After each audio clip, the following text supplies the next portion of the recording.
How to use digital planner from Etsy.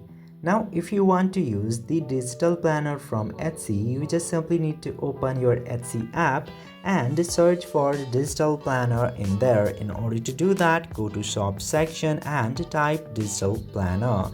And after searching for digital planner, you can see a lot of digital planner that you can buy. In order to use the digital planner, you have to purchase it. Just simply select the digital planner which you like and which you can afford. For example, let's open this one, and once you buy this, it will give you an option to digital download. You just simply need to download it digitally, and you can customize it by using the website where the digital planner allows it to edit according to your need, and after that you can very easily use the digital planner that you bought from there very easily. I hope this video was informative to you. If yes, don't forget to hit that subscribe button.